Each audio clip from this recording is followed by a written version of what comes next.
Hola, bienvenidos a la parte 2 de Mussolini. Empezamos con el punto 7, que son los nuevos órganos de gobierno. En 1928 se creó el Gran Consejo Fascista, un auténtico gobierno fascista de Italia y al que pertenecían los principales ministros y líderes fascistas. Presidido por Mussolini, era el encargado de las principales directrices del gobierno y el que elaboraba la lista de candidatos para el PNF, que ya sabré que era el PNF en el vídeo anterior, si no habéis visto el vídeo anterior, único partido permitido a las elecciones parlamentarias. Además, Mussolini desarrolló lo que él llamaba una tercera vía entre el capitalismo y el comunismo, el Estado corporativo o corporativismo. Los sindicatos obreros, así como el derecho a la huelga y a la manifestación, fueron prohibidos y sustituidos por las corporaciones, que eran asociaciones de trabajadores y empresarios de un determinado sector junto a representantes del gobierno. En estas corporaciones era donde debían discutirse los conflictos laborales y además eran utilizadas por el gobierno para controlar hasta cierto punto la economía. Además, se creó una nueva ley del trabajo donde aparecían nuevos derechos laborales como la seguridad social y las vacaciones pagadas, aunque por supuesto estaba totalmente prohibido cualquier tipo de intento de funcionar al margen de las corporaciones. Finalmente, en 1939 el Parlamento fue eliminado y se sustituyó con una Cámara de Fascios y Corporaciones. A partir de ese momento, las corporaciones, junto a las agrupaciones fascistas locales y no las circunscripciones electorales, serán las que elijan a los diputados. Seguimos con el apartado 8, que es el Pacto de Letrán y las relaciones con la Iglesia Católica. Ya se habló en el vídeo anterior que la Iglesia Católica no había reconocido al Estado italiano porque Italia, pues, cuando se había realizado el proceso de unificación, se habían quedado con Roma. Entonces, en 1929, Mussolini y el Papa Pío XI firmaron el Pacto de Letrán, un acuerdo que ponía fin a las disputas entre el Reino de Italia y la Iglesia Católica. En el Pacto de Letrán, el Papa reconocía la existencia del Reino de Italia y de la anexión de los Estados Pontificios en 1870. A cambio, recibió una compensación económica y el reconocimiento del Vaticano como un Estado independiente. El Pacto de Letrán fue uno de los mayores éxitos de Mussolini, ya que liberó a los católicos italianos de la angustia que les producían las tensiones entre Italia y el Papa.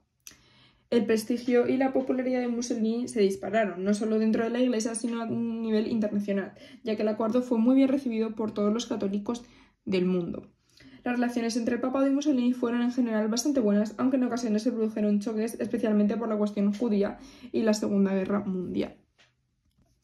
Continúo con el punto 9, que es la política económica de Mussolini. Los problemas económicos de Italia eran bastante acuciantes para inicios de los años 20. En comparación con otros países de Europa, su economía era débil, muy dependiente de las importaciones, con un alto desempleo y con enormes diferencias entre el sur agrícola y el norte industrial. El objetivo de Mussolini era crear una Italia fuerte y respetada, de ahí que diese mucha prioridad a su política económica. Entre 1922 y 1925, Mussolini, que todavía no había consolidado el poder, mantuvo una política liberal clásica, recortó el gasto público y permitió el libre mercado. Gracias a la bonanza económica de los años 20, el desempleo en Italia bajó de 500.000 a 100.000 personas. Sin embargo, y una vez consolidado en el poder, Mussolini inició una política de intervencionismo estatal entre 1926 y 1929. A la mayoría de sus iniciativas económicas se las definió como batallas. Hay 5 batallas y os las voy a explicar una a una. La primera batalla es la Batalla del Sur, que ocurrió en 1924, la estoy ordenado por orden cronológico, que fue un intento de erradicar la pobreza del sur de Italia. Su objetivo era desarrollar el urbanismo en esta zona y fomentar el reparto de tierras entre los campesinos.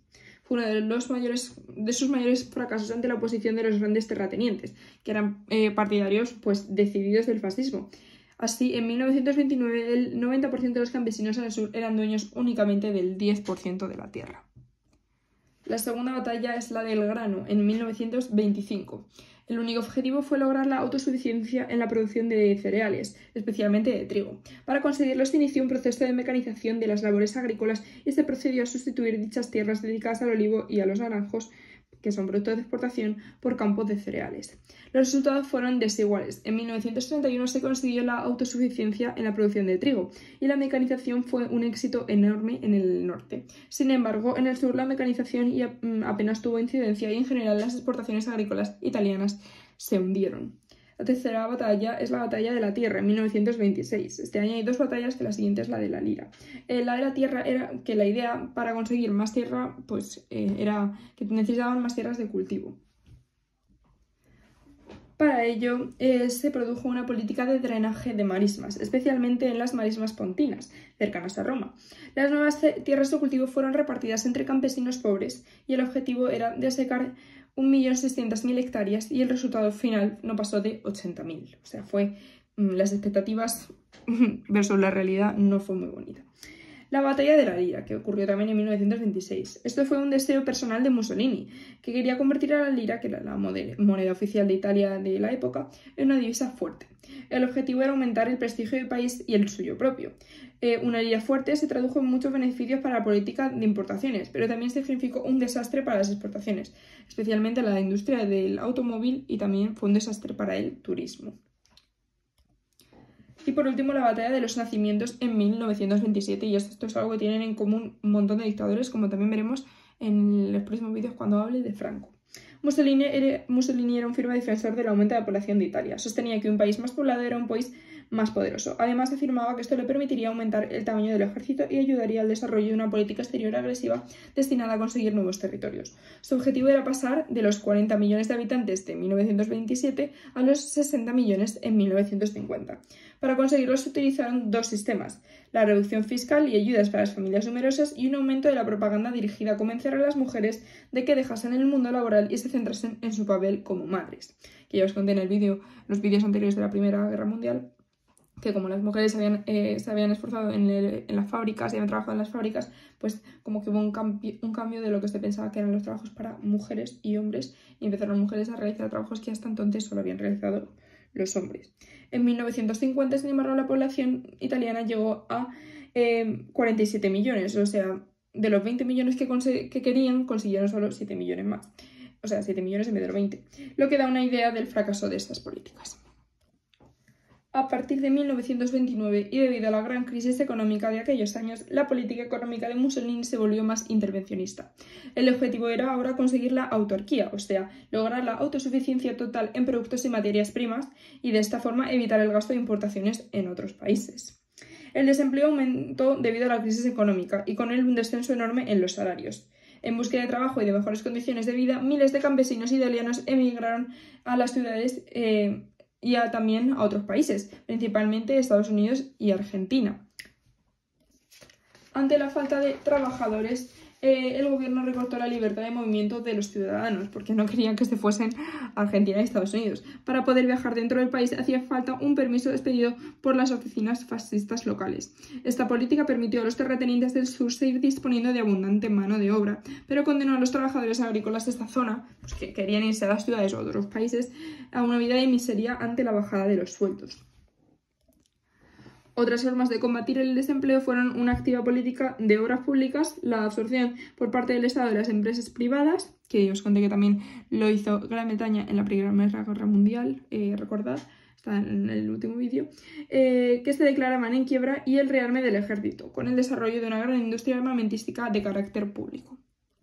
Para 1940 la industria superó a la agricultura como sector más productivo por primera vez en la historia de Italia, pero la autarquía nunca se consiguió y el crecimiento económico italiano tenía una base muy débil porque tenía muchas deudas, como se demostraría después más tarde en la Segunda Guerra Mundial, que también haré un vídeo de la Segunda Guerra Mundial, bueno, varios más adelante. El punto 10, la propaganda. El uso de la propaganda por parte del gobierno fascista fue constante. Su objetivo era lograr que los italianos se sintiesen orgullosos de su país y especialmente convencerles de que Mussolini era un líder extraordinario y brillante. Para conseguirlo se dio una gran publicidad a todas las actuaciones del gobierno, exagerando sus logros y distorsionando sus resultados. Los métodos de la propaganda fascista fueron variados. El primero, creación de numerosos lemas que se repetían de forma machacona, como Mussolini siempre tiene razón, cree, obedece, lucha, todo dentro del Estado, nada fuera del Estado, nadie contra el Estado. La idea de estos, eslogan, vamos a decirlos, era mostrar la superioridad de Mussolini como líder. Luego también tenemos, el segundo punto, las manifestaciones multitudinarias del apoyo al régimen, que solían culminar con un discurso de Mussolini, que ya os he comentado antes que era un gran orador, para enardecer las masas. Siguiente, utilización de medios de comunicación, artículos en los periódicos, programas de radio, uso de carteles y fotografías. En todos ellos se enaltecía la figura de Mussolini, al que se le presentaba como un líder fuerte y poderoso, muy a menudo comparándolo con los antiguos emperadores romanos o recalcándolo recalcando su poder como líder militar, el papel que había establecido Mussolini como líder militar. También se inauguraron obras públicas, se restauraron las ruinas clásicas y se realizó el drenaje de marismas. Todos ellos fueron presentados como un ejemplo de la fortaleza del régimen. También se controló la educación, que también es que la mayoría de dictadores tienen muchas cosas en común. Esto lo veremos tanto con Hitler en el próximo vídeo como con Franco. A partir de 1928 se desarrolló la nueva ley educativa, que tenía como objetivo utilizar colegios e institutos como centros de adoctrinamiento fascistas. Los libros de texto fueron utilizados para fomentar el respeto y la admiración por la figura de Mussolini y por la ideología fascista. En 1931 los profesores tuvieron que realizar un juramento de fidelidad a Mussolini. No a Italia, no a Víctor Manuel III, a Mussolini. Aquellos que se negaron fueron despedidos. También se realizaron organizaciones juveniles. En 1926 se creó la Opera Nazionale Balilla, ONB, la única organización juvenil permitida por el Estado fascista. El objetivo de la ONB era preparar a los jóvenes para la vida adulta. A los chicos se les entrenaba como futuros soldados, se les daba un uniforme, que era una camisa negra fascista, se fomentaba el ejercicio físico y recibían un entrenamiento militar. A las chicas se les enseñaba las labores domésticas y el cuidado de los niños. Además se realizaba un auténtico culto al Duce. Y esto de las organizaciones juveniles también lo veremos en Hitler, las organizaciones hitlerianas, y también en Franco, que también hubo organizaciones juveniles. Luego, organizaciones de tiempo libre. En 1925 se fundó la Opera Nazionale Dopo Lavoro, ONP, una rama del fascismo encargada de organizar el ocio de los trabajadores. La ONP promovía todo tipo de actividades gratuitas, como el ir al cine, excursiones, teatro, bibliotecas, pero con un marcado carácter de exaltación al régimen. El punto 8, que es el deporte, fue un sistema para demostrar a Italia y a todo el mundo la superioridad del modelo fascista. Especialmente significativo fue el uso del fútbol, el deporte más popular entre los italianos. Y Italia, pues lo que hizo fue organizar el Mundial de 1934 y lo ganó, así como el de 1938 y también los Juegos Olímpicos de 1936. Y es que esto pues le dio un orgullo nacional, como las personas que les gusta el fútbol o cualquier deporte, cuando en las Olimpiadas o en los Mundiales se sienten muy orgullosos si su país gana, y eso pues a Mussolini le dejaba en muy buen lugar. También tenemos el arte y la cultura. El fascismo también aprovechó todo tipo de manifestaciones culturales como una forma de entender su ideología. Muchos escritores de prestigio como D'Annunzio y pintores como Marinetti, que lo vendremos en los vídeos de más adelante de los temas de literatura, colaboraron con el gobierno y trataron temas de gusto del fascismo, como el poder de la Roma clásica o el nacionalismo italiano. El cine también fue otro elemento utilizado extensamente por el fascismo. De esta forma, en 1932 se creó el Festival de Venecia y en 1937 se fundaron los estudios Cinecittà, que llegaron a producir 100 películas al año. Bueno, no estoy bien, pero este es el punto 11, que es el trato a las minorías. La única minoría destacable en Italia era la comunidad judía, que representaba un 2% de la población, lo cual eran unas 50.000 personas, como os he puesto ahí. Y es que estaba plenamente integrada en la sociedad italiana. Se concentraba en una serie de ciudades concretas, como eran Roma, Milán y Trieste, e inicialmente Mussolini no les tuvo en cuenta en su política, y de hecho varios judíos formaron parte de las filas fascistas y llegaron a alcanzar puestos de importancia. O sea, cuando digo que no los tenía en cuenta, no es que les despreciase, sino que le daba igual básicamente que fuese judío o no. Sin embargo, la política de Mussolini empezó a cambiar a finales de los años 30 a raíz de su alianza con Hitler, que recuerdo que lo tendréis en los próximos vídeos, tema de Hitler. Esto culminó con la publicación en 1938 del Manifiesto de la Raza Italiana. Este documento definía a los italianos como arios e identificaba a los judíos como una raza inferior. A partir de ahí se desarrolló una política antisemita. Los judíos fueron expulsados del PNF, que era el Partido Nacional Fascista. No se les permitió ejercer como profesores. Los alumnos judíos además fueron integrados en escuelas segregadas y se les prohibió ejercer numerosos trabajos, así como poseer determinados negocios. Además, los matrimonios que consideraban mixtos fueron prohibidos, es decir, no se podía casar un judío con un italiano considerado por Mussolini ario.